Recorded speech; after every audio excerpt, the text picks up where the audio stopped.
Hi, everyone. Before we start this podcast, I would just like to warn you that The Outer Wilds is a very special game that requires you to not have any information before playing it. So, if you are interested in this game, I would suggest playing it first, then coming back to this podcast to have some discussion on it because we are going to be going in depth on spoilers. This is your warning now. You can always come back to this podcast at any time. Thank you for listening. Hello!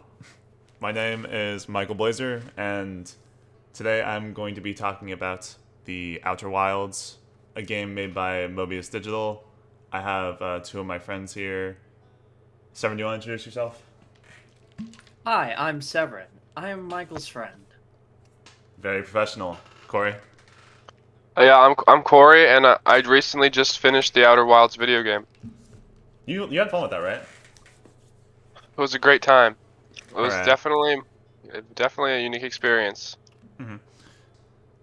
As I said before, The Outer Wilds was first released on May 28th, 2019 by Mobius Digital.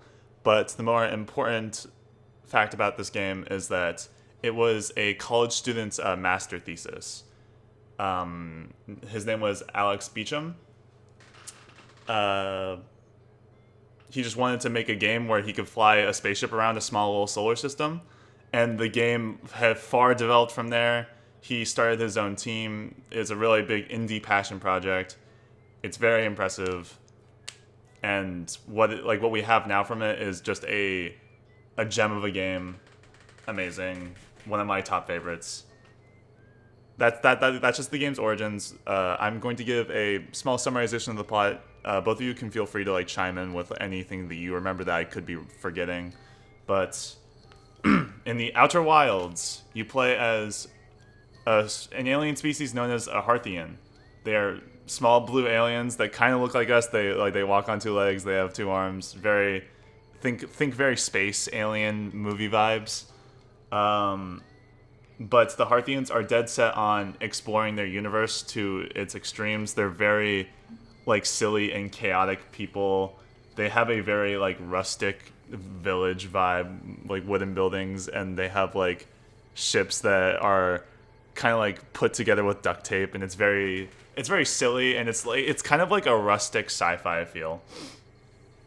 It's very much like the one of the themes of the game, and it's kind of shown in the name, right? Is definitely the fact that it kind of feels like a camping trip, kind of. So our character wakes up next to a campfire. That's where the game completely begins, and today is his day where he gets to go off and explore the solar system. However, fate has other plans because when he visits his museum before going off on this adventure, this ancient statue opens its eyes at him. And now, the reason why the statue is so important in the first place is that it was recently added to the exhibit. It was found by a character known as Feldspar. He's another Harthian alien who also explores the solar system. He found it. He brought it back. So did other characters as well. There are many other small little guys that we can't really have the time to mention all of them, but very silly guys, little aliens. But this statue was from an ancient race known as the Nomai. The Nomai are aliens that existed in our solar system before our character, and they all disappeared. They only left behind their ruins, their culture, and also we do find skeletons and stuff like that. It's very they're all withered and old, and it's a race that's far beyond ours. Let me quickly look at my notes. Oh yeah, the statue. What makes the statue so important is that when the player looks into it, it opens its eyes, and then it slowly pulls all the memories from the moment we woke up at the beginning of the game till then, and that's just a very strange occurrence. All the other Harthians talk about how the statue's eyes are supposed to remain closed, and they don't know why they opened. And then we go off on our adventure. Now, this is when I'm going to give a really quick synopsis of the main game. I'm going to skip over a bunch of the main topics, but again, you guys can feel free to add in. This is the start of a 22-minute time loop as soon as that statue closes its eyes. And throughout the game, we have like either silly accidents or the sun explodes, but everything will always send us back to the moment we woke up at our campfire. And it's very similar to like a Groundhog Day scenario where the main character is trapped in time. And the whole point is to figure out some grand mystery known as the Eye of the Universe and get to the end of the game and solve, and like there's all these different clues, there's all these different story beats that go on. You meet all these different races. For example, there is extended content from the game where you find a spaceship and there is a completely different, more ancient race on board. But at the very end of the Outer Wilds, it comes to you finding this location known as the Eye of the Universe.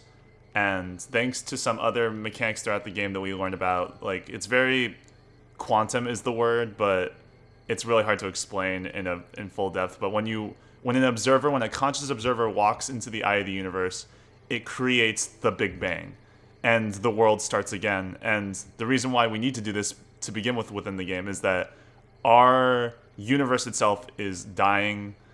Like, stars are all exploding. It's coming to its natural end. And the Eye of the Universe. The universe. The death alone at the end of the universe. It's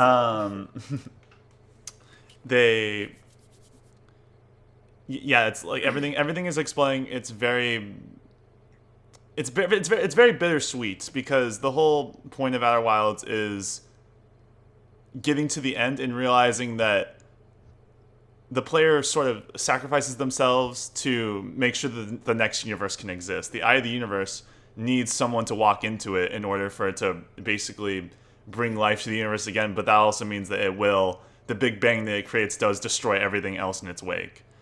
Yeah, the ending was definitely I would say the most interesting part of the game, but throughout the game, every step of the way, it's like an unwinding web of a mystery. It's like you have a ship's computer that, like, you're slowly unwinding the mystery piece by piece. You find like the coordinates to the Eye of the Universe, or you find out a secret to one of the planets in the solar system that allows you to like enter its core, or you find out a secret about a black hole in the core of a planet.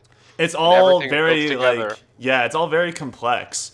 And since we're running a little bit low on time, I will just want to talk about like the key points of its like plot and kind of like how it's very introspective. There is a main plot point, which are these creatures known as the Alk. They are just another alien species that came here before. They found the Eye of the Universe first, and when they saw what it would do, they feared it and they hid it away from everyone else, which is why the player has such a difficult time finding it and why the Nomai before us could not find it as well. What the Alk did is very human.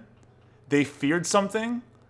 They basically feared their own mortality, and they tried to escape death. They didn't want to see the next. They didn't want to like do this form of sacrifice to make sure that the next world can live on. They did what I think many humans would do, or like just like a very natural reaction, which is like self-preservation. They feared the eye and they hid it away instead of assisting it in what it was meant to do, which is very, very introspective to me. The game Outer Wilds itself feels... It's hard to describe the word. It's like it's kind of like acceptance. If I could give it any word, like accepting the end and not being afraid of it and being excited for what comes next. But since we are running out of time, that is my discussion of the Outer Wilds. I hope that this was enjoyable to listen to. Thank you for listening to me ramble a little bit. Thank you to my two co-hosts for being here, Corey and Sever, and thank you for listening to me. I hope this was fun. This is Michael. I am signing off.